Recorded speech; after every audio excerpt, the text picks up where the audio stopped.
morning, Jordan. Good?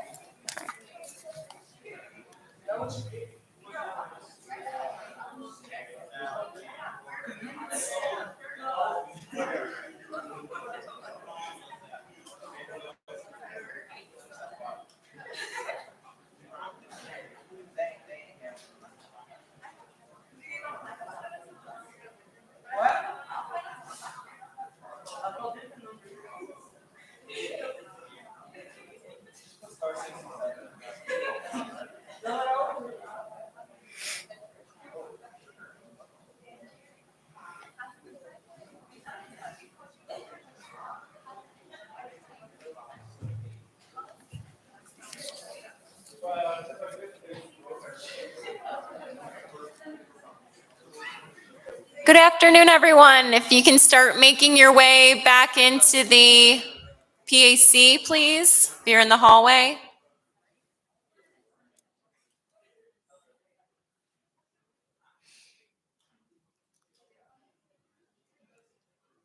You can start making your way back in. Thank you so much.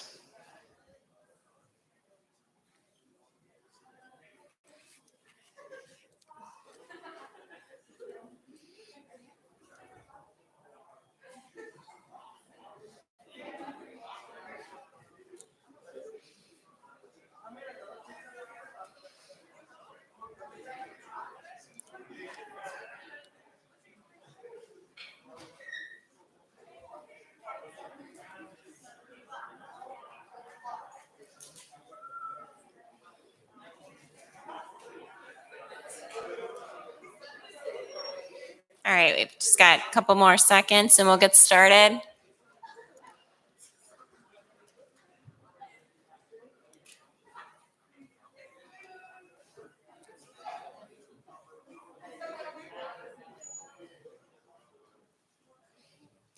Okay, everyone, I hope you're enjoying Law Day so far.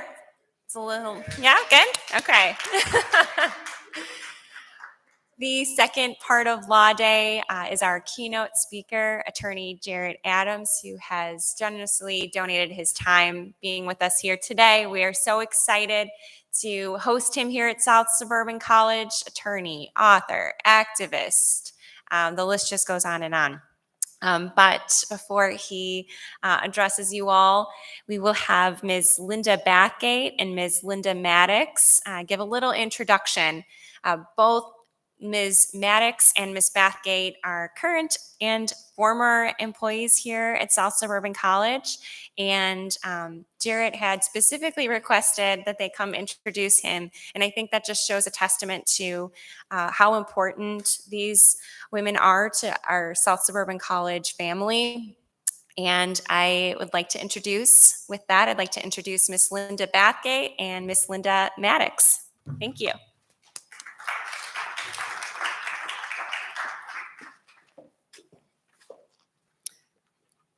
Good morning, everyone.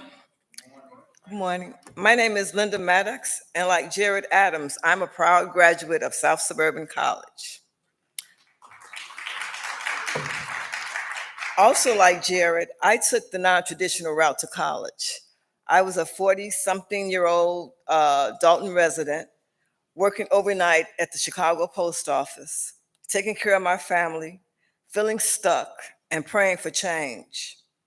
One day I took a leap of faith. I quit my job of 16 years and enrolled at SSC. By the end of my first semester, I was blessed with a full-time position in the foundation office, helping students with scholarships achieve their academic goals and dreams. The job offered free tuition and free books. I went on to earn a master's degree in public administration, and currently I'm the human resources manager here at the college. Look at God. Jarrett came to SSC after serving time for a crime he did not commit. While in prison, Jarrett answered the call to help others. And despite his circumstances, he believed that one day he would be exonerated and go on to help others in similar situations. Jarrett understood his assignment. After he was exonerated, He didn't go into law with the sole focus of making a lot of money, even though there's nothing wrong with making a lot of money. Rather, he stayed true to the purpose of helping others that are locked away and forgotten by society. By serving the least of these, Jarrett has been elevated in the field of law and social justice. Today, Jarrett Adams is admitted into the practice of law in the states of New York, Wisconsin, and Illinois. Eastern and Western District of Wisconsin Federal Court, Southern and Eastern District of New York Federal Court, Northern and Central District of Illinois Federal Court, 7th, 5th, 2nd Circuit Courts of Appeals. He is a graduate of SSC and Roosevelt University. He earned his Juris Doctorate from Loyola University Chicago School of Law. Jarrett Adams is a top defense attorney and civil rights attorney. Is also the author of Redeeming Justice, From Defendant to Defender, My Fight for Equity on Both Sides of a Broken System, and co-founder of Life After Justice, a nonprofit dedicated to preventing wrongful convictions and building an ecosystem of support and empowerment for exonerees. Visit Jarrett Adams Law for more information on Jarrett. Follow him on social at Jarrett Adams Law, Instagram, Twitter, LinkedIn, and Facebook. And all I can say is, won't he do it?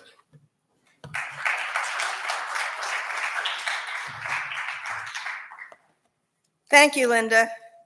About 15 years ago, while I was the special needs counselor at South Suburban, I met Jarrett. He'd just been released from a Wisconsin prison after serving 10 years for a crime he did not commit. I was impressed with his genuine need to make up for lost time, and I encouraged him to enroll and later to tell his story. It's a remarkable story, and you'll hear some of it today.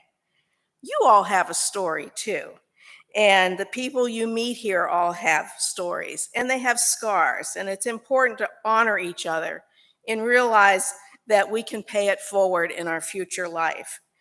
My story was that I didn't ever expect to go to college. My mom told me they couldn't afford to send me, even though the cost was only $1,000 a year for room, board, and tuition in 1965. I won a scholarship from my high school and finished in 3 years. I taught art, worked in alternative programs, transition programs at the Chicago Lighthouse for students with low vision and who are blind, and ended my career teaching here and counseling for 23 years. I was told I wasn't going to college and end up teaching at a college. Who'd have thought it? Barack Obama spoke from this podium also when he was the junior senator from Illinois. And I dismissed my overview of college success class to attend his town hall meeting. I told my students that I expected he would be president one day. Little did I know it would be in the next election. Dick Gregory, an activist and a comedian, spoke from this podium several years ago. I heard him speak on my campus 50 years before. He ran in 1968 after he was imprisoned for protesting segregated schools here in Chicago. And today, so I am very pleased to introduce my former student who succeeded against incredible odds, graduating from SSC and going on to Roosevelt and to Loyola, and to working to represent people who are wrongfully convicted. The ripple effect is playing it forward in so many unknown ways. So today, another man of color will speak from this podium advocating for the social justice that was denied to him when he was 17. Though he may never run for elective office, he has my vote. But I do know that he's making a difference in this world, just as all of you can. Please welcome Jarrett Adams, our own equalizer.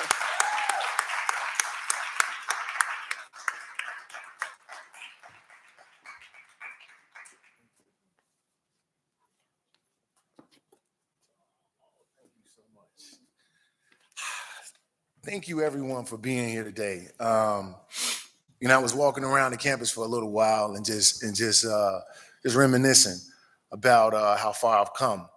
And so today, I specifically designed my presentation to not just talk about myself, but I'm going to show you something. I'm going to show you how, right from where you sit right now, you can work to achieve your goal and come back here and fix home and still make money and do good at the same time. So I put together this presentation because I didn't want to bore you all with these big words and stuff like that. That's not what this is about. I'm going to tell you guys a story through pictures.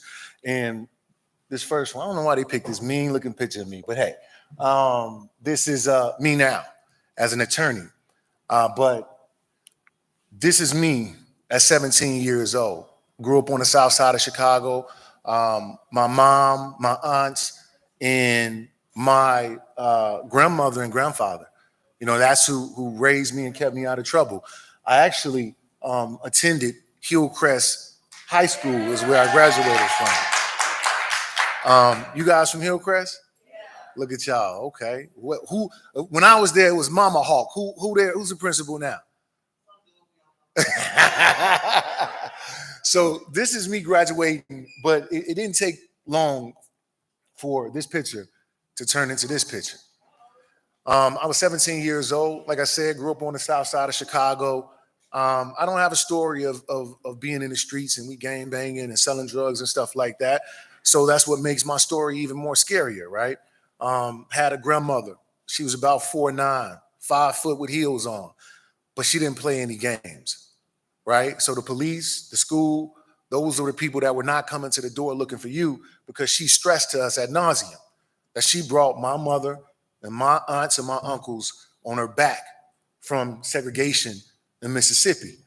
And so she instilled in us not to waste opportunities. So me and my friends would oftentimes get together and we would go to parties outside of the neighborhood.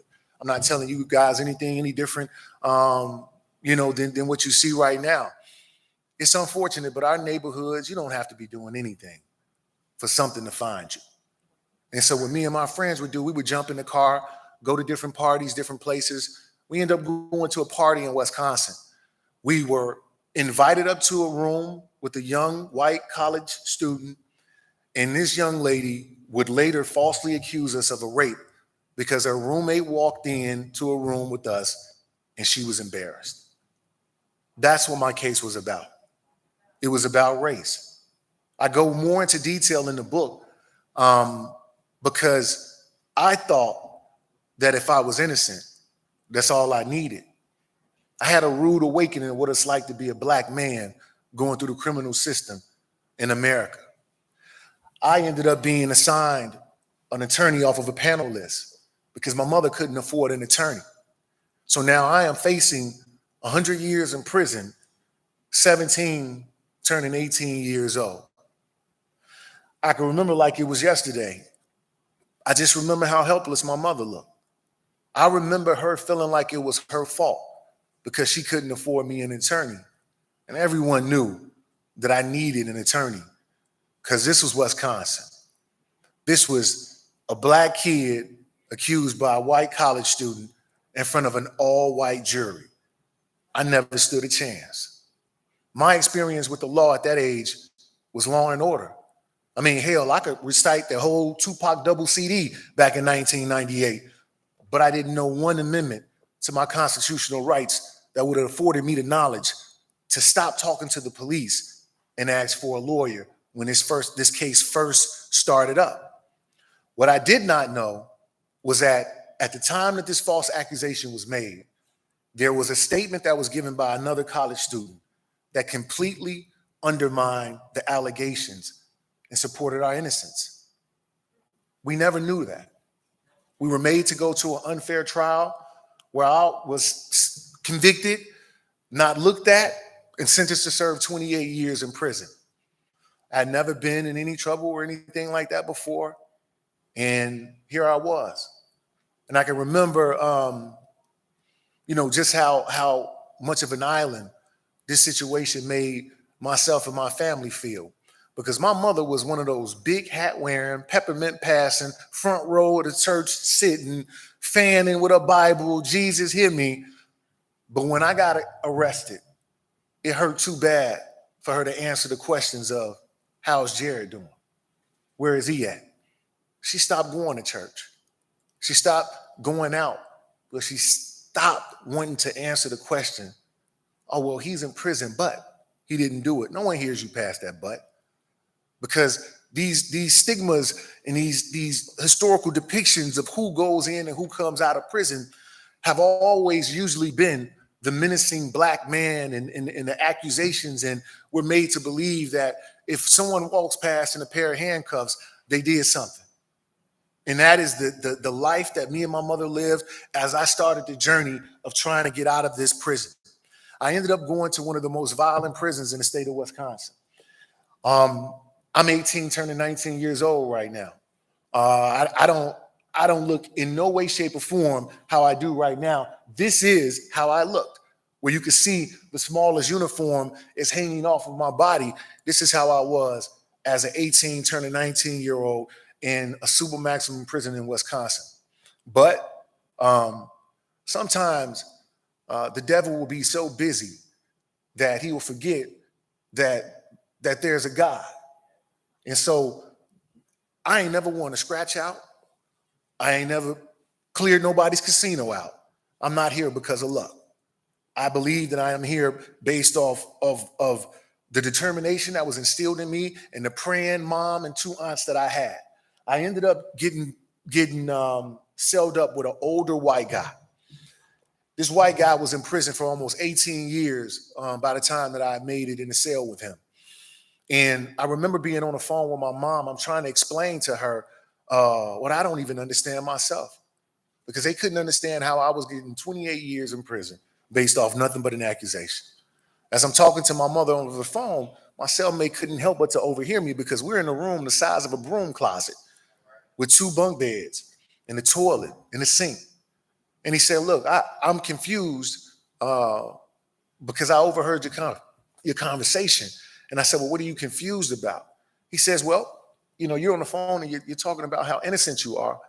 But every day when this cell door opens, you go play chess, you go work out, you play basketball. He's like, man, hell, you act like you're on a 4-year college campus if you ask me. I told him that, look, I have a lawyer.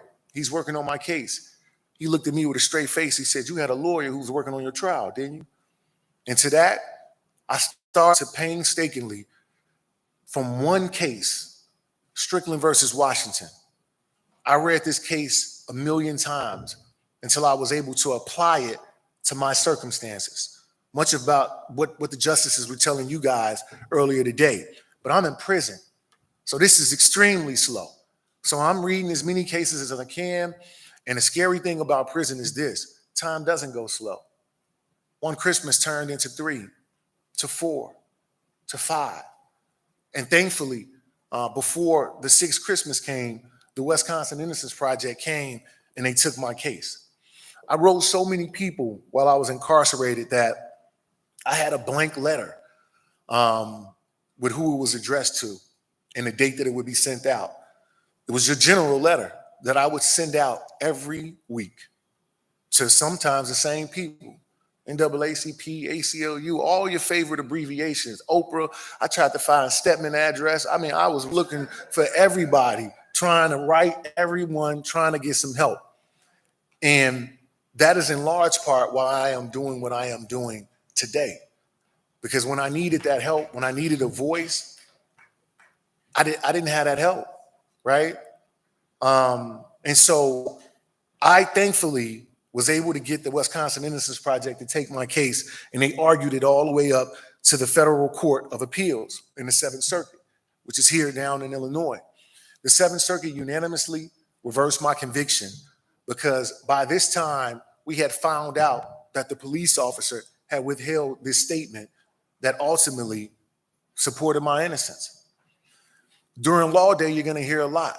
You don't hear about the police, about the courts, about their jobs, about the jobs of the system.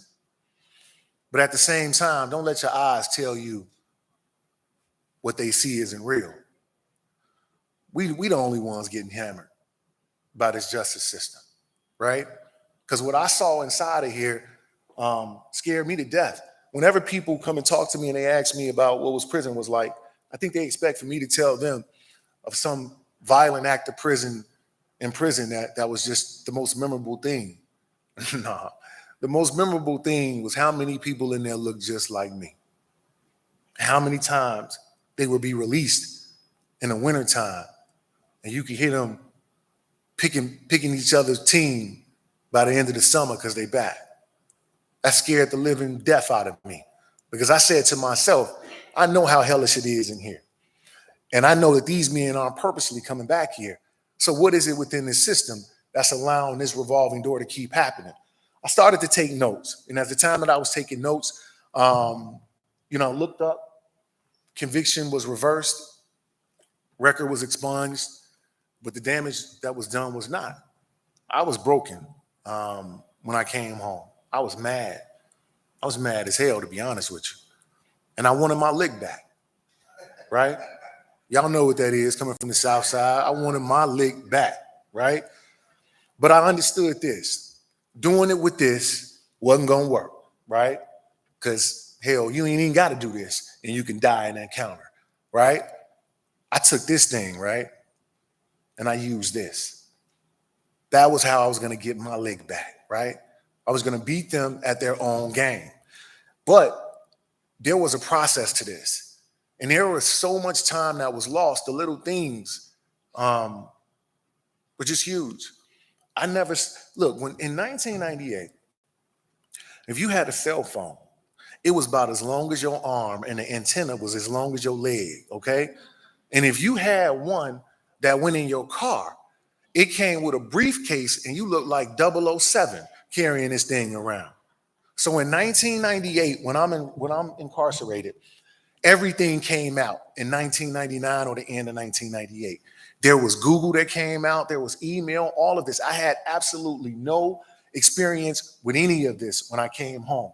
So not only was I dealing with the trauma and the post-traumatic stress that it was to come home, whether you rightfully or wrongfully in prison, prison is prison, right?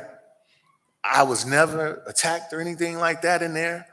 But what you see in what you're amongst, I think the perfect analogy to use is if you are raised in a house full of people who raise their voice, you will yell without even knowing it. That's what prison is like. You go inside of this place, you pick up bad habits, you can't forget certain things. So I spent a substantial amount of time working on myself when I came home. And working on myself included therapy. It's something that isn't present enough inside of our communities, and we need it. It should never be accepted when people are losing their lives and the number of lives that we are seeing on our South and West Side. But we as Chicagoans who live in these neighborhoods, we've become desensitized, and that's scary. That's trauma. When you could just talk about your partner or your girl losing her life and then go on and to TikTok as if nothing happened, that's trauma. That's trauma. And so I didn't recognize this, but my mom and my aunts did, because I thought that I could just come out here and work hard and catch up with these 10 years. I will never be able to catch up with those 10 years, ever. I worked, which led me to this picture right here. I don't know who this girl is, but y'all know her. Y'all tell her I'm sending a shout out because I couldn't block her out, all right? But this is me graduating from South Suburban, and this was in 2010. I got out in 2007, and the reason I had Linda Bathgate and Linda Maddox come today was because, again, in this story that I'm telling you all, it's difficult, it's hard, but there are resources at your disposal to get this shit done. You know what I mean? If your turn up outweighs your turnout, you will be tuned out. You hear what I'm saying? Let me say it one more time. If your turn up outweighs your turnout, you will be tuned out. There's a time for kicking it. There's a time for having fun. But don't look up and you be wishing you use this time wisely when you're 24, 25 and you're struggling. And I'm speaking specifically to the college students, not to put to the high school students, not to put too much pressure on y'all. Y'all got next, man. Whether you're ready or you're not, the torch is coming your way, right? And I pray that you take this time to get as ready as possible. And part of that getting ready is you all being here today. I ended up graduating from South Suburban, but I wasn't done getting my leg back. I wasn't at all. Although it felt good to be able to show my mom that I essentially started where I left off. I was actually going to South Suburban Community College in 1998 when I was arrested. I was enrolled, getting ready to start school. And so I started in South Suburban College 10 years almost to when I was supposed to be starting. I didn't stop there. I kept going. And this picture is a little bit blurry because there was a woman behind the camera who was yelling at the top of her lungs, "That's my baby." And that's my mom. And this is my mom here. I was accepted in a scholarship for entering into law school. And so I had the opportunity for my mother to be present and see some of my accomplishments. And again, there's no way I would have been able to do this without that family and community support. I didn't stop there as well as I went on to go and clerk in the same circuit that ended up overturning my conviction. I clerked in this circuit and I'm listening to these arguments, and it was like an out-of-body experience to be there, because as my conviction was being argued in the Seventh Circuit, I was literally handcuffed to a chair listening to the oral argument because I was still in this supermax prison. And here I was now clerking after graduating law school. So I didn't stop there. I ended up going to take a job with the Innocence Project. And this guy who is whispering in my ear, this guy is Keith Finley. And literally, this was 2017. I was released in 2007. And this was February of 2017. 10 years to the day of my release, I'm in court and I'm co-counsel with the guy who argued my release. This guy argued my release. And now we're co-counsel on another case. And I'll let you see this video as opposed to telling you about it.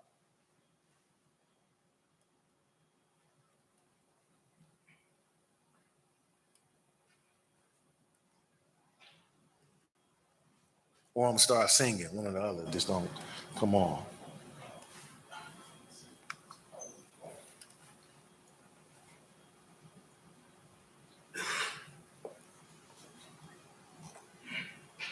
Oh, here it goes.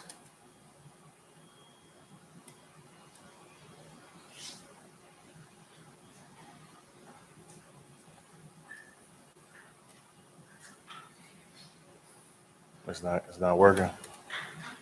See if you can put it in another window. Bring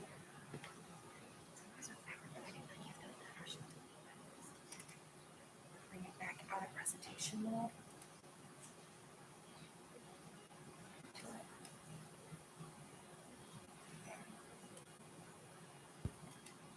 Attorney Jarrett Adams wants to right wrongs. I can shake your hand. They can't keep me from doing that. In a Wisconsin jail, he meets with his client, whom he believes was wrongfully convicted.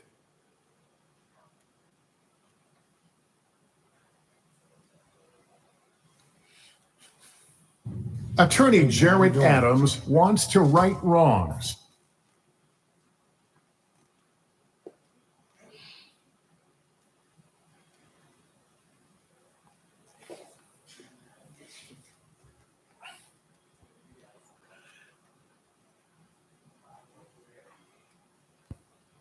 Attorney Jarrett Adams wants to right wrongs. I can shake your hand. They can't keep me from doing that. In a Wisconsin jail, he meets with his client, whom he believes was wrongfully convicted of rape.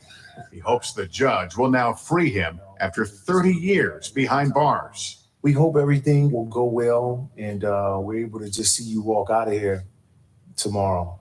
Jarrett is not your typical defense attorney. In fact, you could say he knows the law from the inside out. Although I received my diploma from Loyola Law School in Chicago, I started law school in Green Bay Correctional Facility. Jarrett was wrongfully convicted himself. He was 17 when he was arrested, accused of sexually assaulting a student at the University of Wisconsin, a crime he denied from the start. In these cases, there's always that moment of, this will get cleared up very quickly. You know, my only encounter with the criminal court system was Law and Order. When that theme music comes on, you don't see guys who are wrongfully convicted go to prison. But Jarrett did, a 28-year sentence, convicted after his court-appointed attorney chose not to put on a defense, even though there was a witness who could have helped clear him. When this guy is telling us, look, we know you didn't do it, they haven't proven their case, the best defense is a no defense strategy. We're like, yeah, that sounds good because we don't know any better, right? But in reality, it was a horrible idea. A cellmate convinced Jarrett to keep fighting. Jarrett spent his days in the prison law library. He wrote letters and finally caught the attention of the Wisconsin Innocence Project. Keith Finley took up his case. He had done his homework. He knew the case factually better than anybody, and he knew the law. He said, look, the issue we're going to win on is that ineffective assistance of counsel claim. You got to lead with that. You got to argue that. Jarrett was correct. It was the argument that caused the Seventh Circuit Court of Appeals to overturn his conviction. After nearly 10 years in prison, Jarrett was free, reminded, though, by a family photo album of what he'd lost. I started to just look at the evolution of me as a kid, just, growing up, pre-K, kindergarten, graduation, birthdays. And then I turned the next page and I didn't see another picture of me until I was 26, 27 years old. It's like a piece of your life just was erased. Just forever gone. But Jarrett's remarkable and at times ironic journey was just beginning. He went to college, graduated law school, and clerked at the same court that tossed out his conviction. And then last summer was hired as a lawyer by the Innocence Project in New York, the same organization that successfully argued his appeal. What must it be like for you to walk in these doors every day as an attorney? There is no sweeter joy than to be on this side of the law. His to-do list, freeing other wrongfully convicted inmates. This is hopeful, and this is just filed. Which brings us back to Wisconsin and Jarrett's client, serving time in the same prison Jarrett once did. His name is Richard Baranek. He's not simply presumed innocent of these crimes. He is innocent. In June, his conviction was overturned based on new DNA testing. Jarrett's first win as a lawyer. What's up, man? What the handcuffs say? You look free. And completing this improbable circle, Jarrett's co-counsel on the Baranek case was Keith Finley, the lawyer who helped free Jarrett 10 years ago. It's this storybook tale that you wouldn't believe until you saw it. And Keith, you're part of the storybook too. I mean, do you just shake your head sometimes to watch the full circle that Jarrett has been on? It's incredible. I mean, I've been amazed at every step of the journey. Nothing pays me back more, or my family more, than me walking in the same court, in the same state, where they didn't even look at me when they gave me 28 years. But now they have to acknowledge me as Attorney Adams. Attorney Jarrett Adams is the first Innocence Project exoneree that the organization has hired as an attorney. Hey, NBC News fans, thanks for...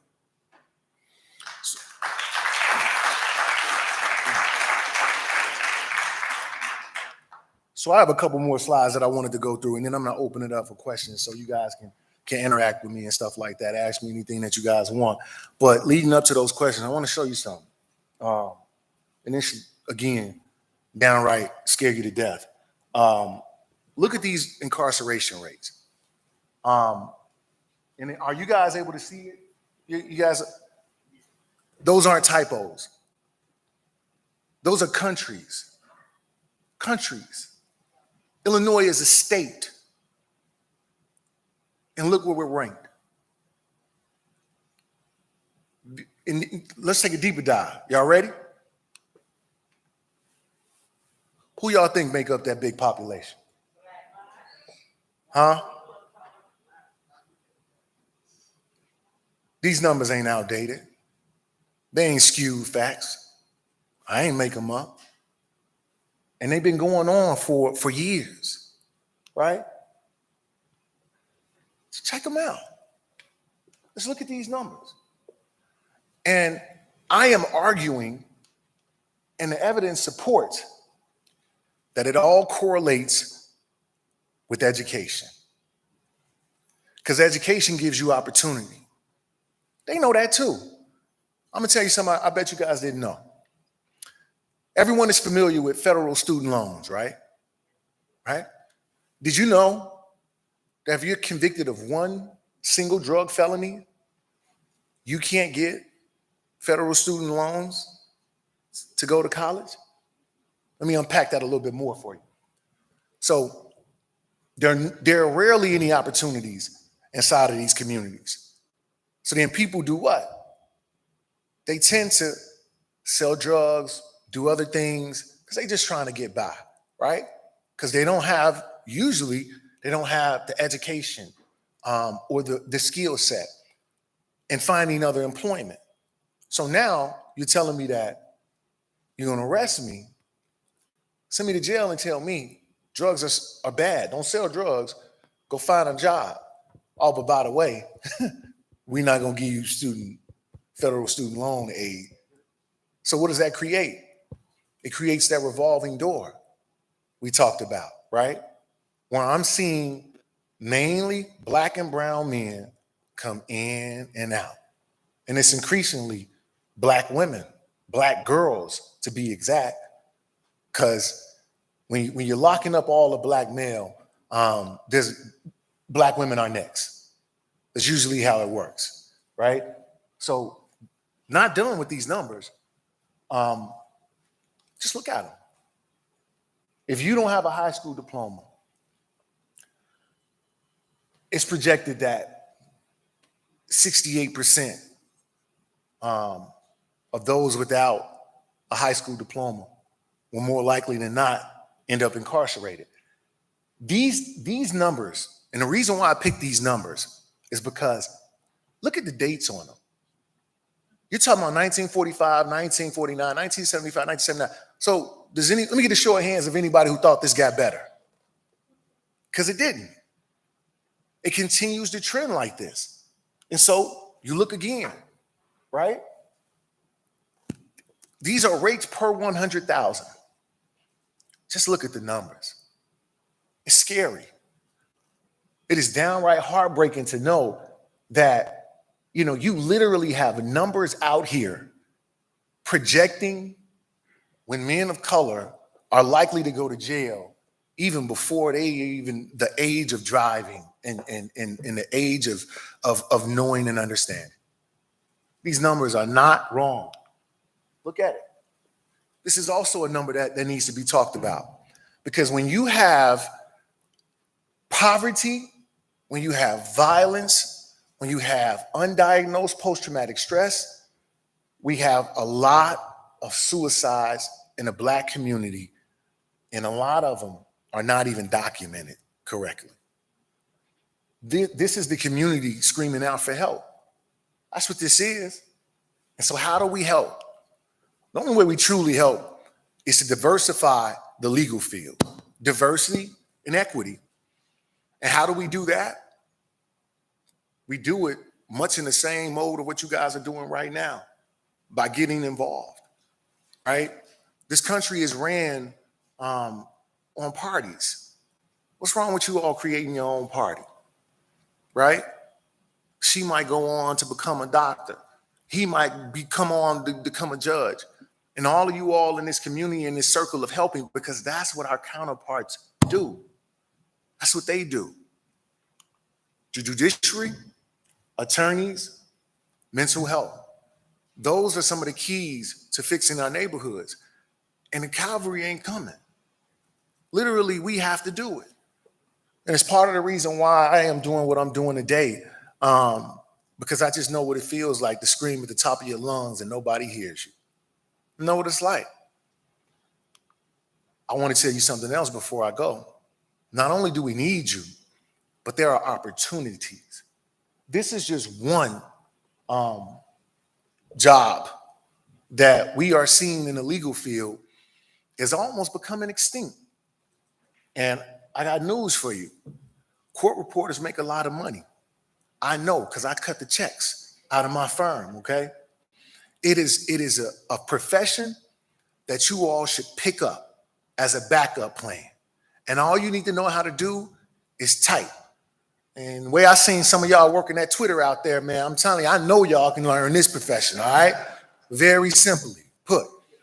There's another profession that is becoming extinct. Paralegals are so difficult to find.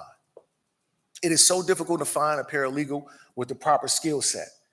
Come take this course up here. By the time you know it, you'll have a certificate in one or two of these things, and you create your own stability.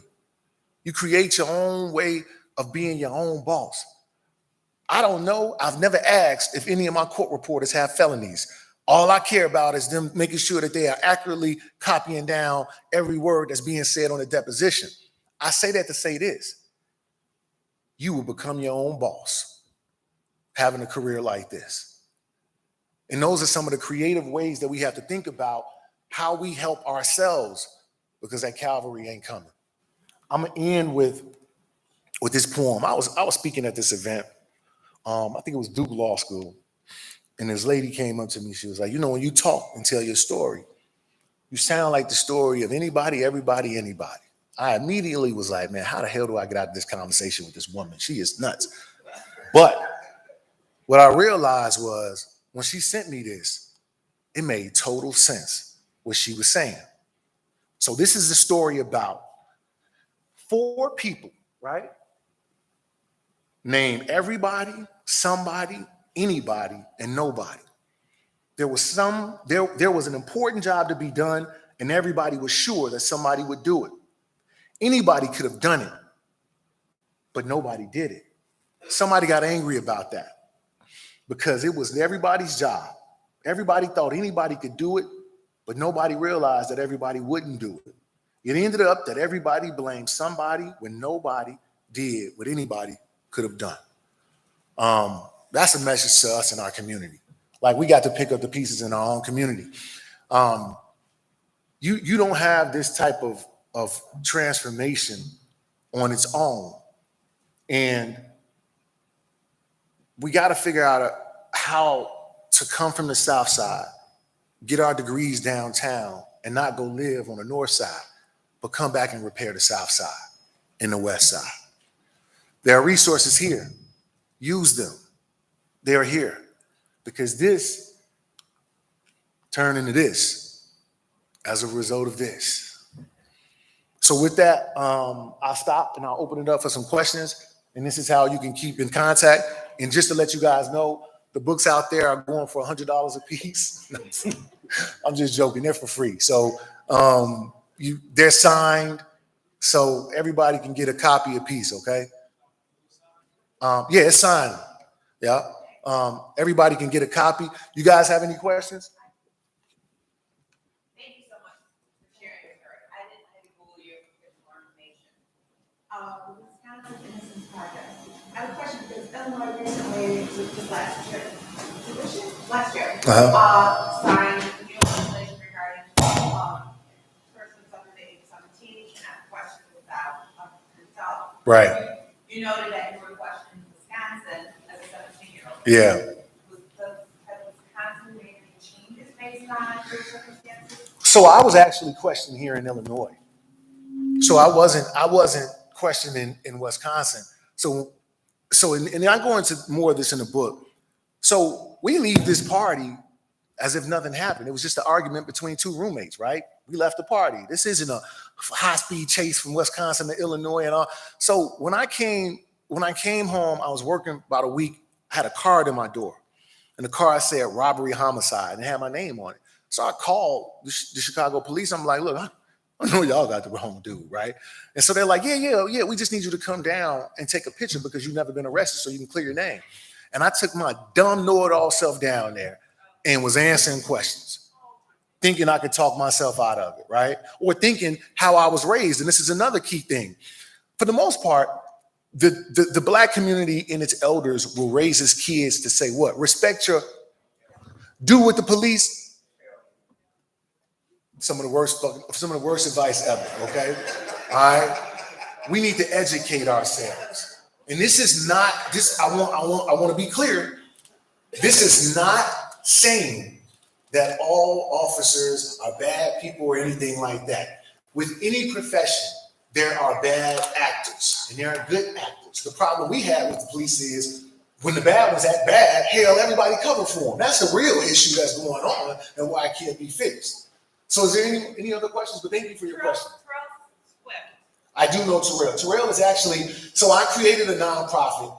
We're having, oh, he is? So you tell him I said hi and I'll do the same because he will be coming in as the president of my nonprofit this October.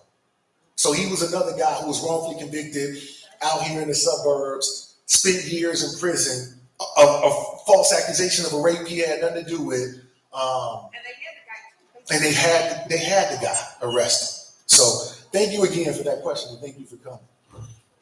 Right there. Stand up, big dog, so I can hear you.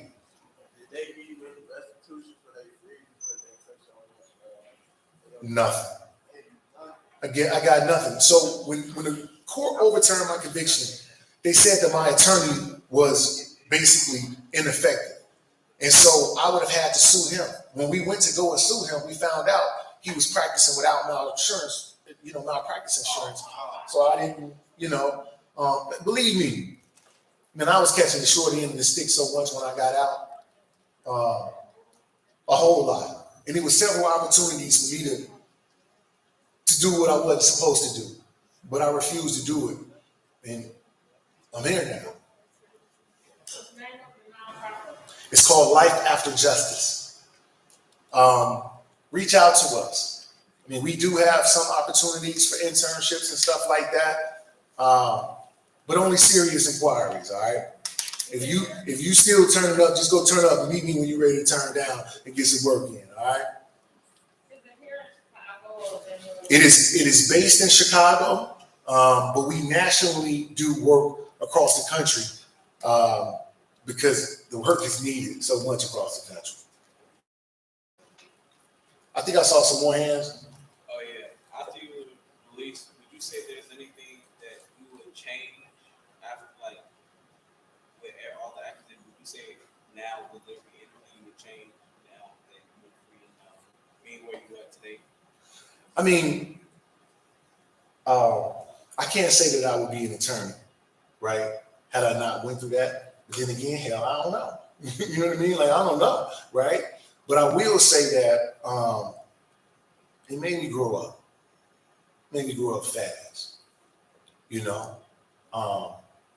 It made me care about how I treated people and how I was, treated as well. And it made me care about those coming behind me because when I first made it to prison, I was one of the youngest people there. By the time I left, hell, all y'all was there. It was like 70% young Black dudes.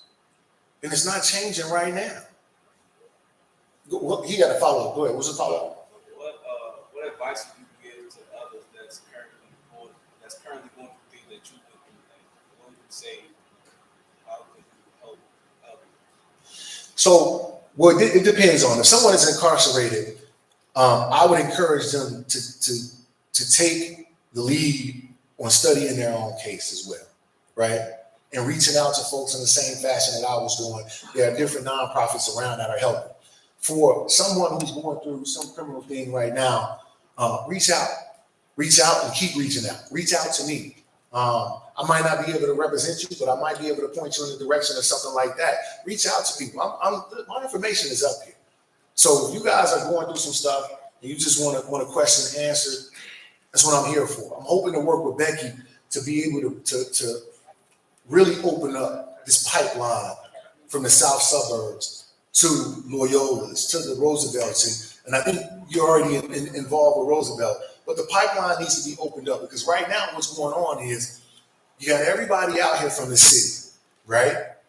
And this ain't the city, okay? And so it's different out here, right? And as a result, there aren't that many job opportunities and stuff like that out here. You literally need a car living in the suburbs, okay? You can get away with it a little bit in the city without having a car. Out here, you need a car. Like you literally need a car. So we have to figure out a way how to open up the pipeline and make sure that the resources get to you all, right? And not just go missing once they get signed into legislation or whatever it is. But that's the goal, and we need y'all. And I can't say this enough. I'm so tired of sitting up there in Cook County and looking at the same stuff. People, yeah. I mean, just go sit outside on a Monday. You think it was a club, right? Because that's how many people who look just like me and you are rotating in and out that place. And also go a little bit further. You know what needs to happen? Here's what needs to happen. So we need someone from one of these communities, right, to make it in the place of a mayor, of the state's attorney. And when I say someone from these communities, I'm talking about someone who doesn't forget that they're from these communities once they get there. That's what I'm talking about, right? Because, I mean, how long are we going to continue to prosecute and lock up people with guns instead of the people who making the goddamn guns, right? I mean, so we going to come up with a bill to tax gang members, but we can't figure out a way how to prosecute the train company for leaving trains unattended on the south side for people to break into them and get ammunition, right? I mean, look, these are simple things, but somehow they never get done, right? And they never get done because one of us has yet to get there and not forget that they're one of us.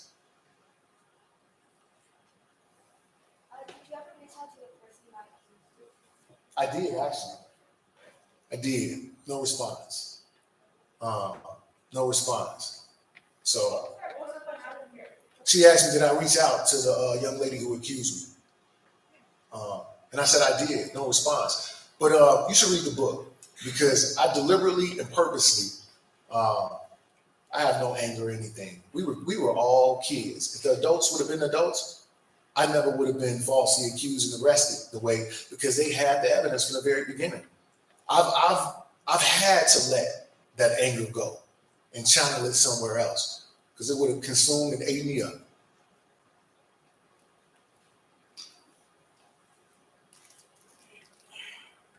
You about to say something deep. I can tell, boy. You took a deep breath and everything. Yeah, I need to stand for this. You and I share some similarities. Mm-hmm. And of all the things, and I want to say I appreciate your journey because your journey has placed you where you need to be. The gentleman that said to you, he overheard your conversation. I'm glad he overheard your conversation. Me too, man. Because without that thumping on your head, we need these older heads to tell the knuckleheads what it is that needs to happen. Mm-hmm. And the message that he gave you, it penetrated. It did. And because of that, it turned things around. Mm-hmm. Have you, as she just asked the question, Mm-hmm. what is your relationship with that gentleman who kind of thumped you on your head? So we've made contact over the years. Unfortunately, he passed away. And I just goes to show you though that even in a dark place, there can still be some good. Which should make us revisit how we do prison in our country. 90% of the people who are incarcerated are coming back home. But where's home? Usually where we live at, right? You know what I mean? So it's like, look, we should have a say in how people are rehabilitated or lack thereof. Because there's no rehabilitation going on in prisons. I mean, come on. Right? We're being warehoused, right? You're just sitting there, watching TV, eating chips, playing cards all day, right? And then when you're released, they try to front load you with a bunch of courses, on reintegration, right? And let me tell you how successful they are. This is the perfect analogy for that. Imagine someone waiting until they jump out of the plane to put their parachute on, right? That's what prison and the reintegrative skills are like. That's what they're like. Any more questions? You said it's like you went by yourself. You went with friends. Could you speak up? I'm sorry, I can't hear you. You went with friends to the college. Yeah, I did. And we all were accused. We're all home. One of us never went to prison because he actually hired an attorney. And when he hired his attorney, it severed our trials. So when me and my one co-defendant who had the public defenders were convicted, that's when I had the thumping from the old white dude. And I actually wrote his lawyer. And I told him to go find a college student who we were playing video games with when the night first started. They went to the campus, and the college student was like, man, look, I don't know what else you want me to say to you. I wrote a whole statement the very next day. And that's how we found out that the statement was never turned over. And it took 10 years of my life. Again, thank God for your 10 years. I do. I mean, look, ain't no way I would have signed up for that. You know what I mean? Even to get to this, right? I'd have passed, okay? However, I do believe that sometimes God will put you through something so you can be in position to get others through that something. And that's just how I look at my life.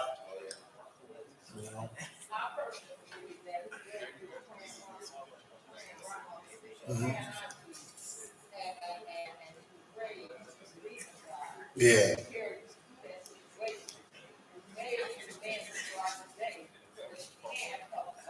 Yeah, I do believe that. Mm-hmm. Yeah, I wish you didn't think like that first, man. I was like, man, God, where'd you get this from?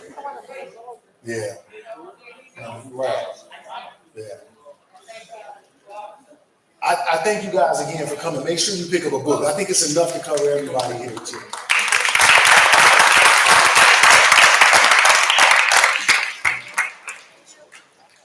Well, thank you so much, Jarrett.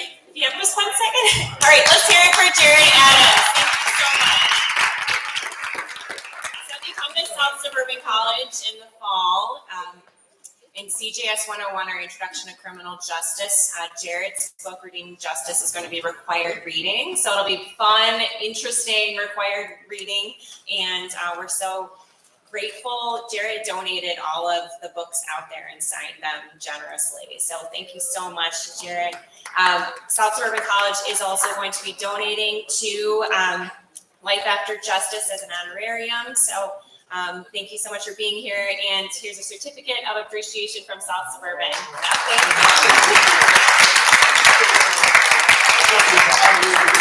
you. All right. Well, thank you, Jarrett. What an amazing speaker. What a dynamic speaker.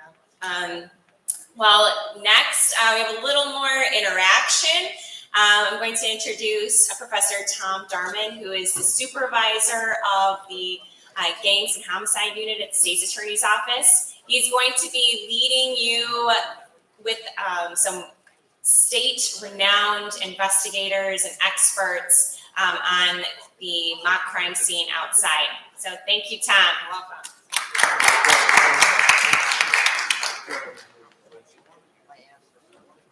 Good morning, everyone. So there is a crime scene outside. Interestingly enough, I thought Mr. Adams' talk was very interesting. And now you get to start an investigation from the very beginning. So now, imagine that you're a policeman. Imagine that you get a call that there's a crime scene at South Suburban College. And you have to investigate the crime scene, look at the evidence, and start asking questions and making calls. Right? This is what our police officers and our investigators do every single day. There are 3 gentlemen that are here with me today, and you'll get to meet them a little bit more later. Pat O'Donovan is an investigator for the Cook County State's Attorney's Office. He's a retired Chicago Police Department detective. He'd been a policeman for 33 years. Brian Smith is a retired Chicago Police Department forensic investigator.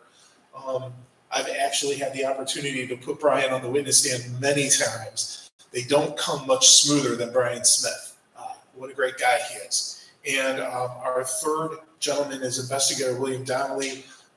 Bill has been with our office, the State Attorney's Office, for not very long. He's a new investigator, but he was a Chicago policeman and a Burbank policeman for closing in on 32 years.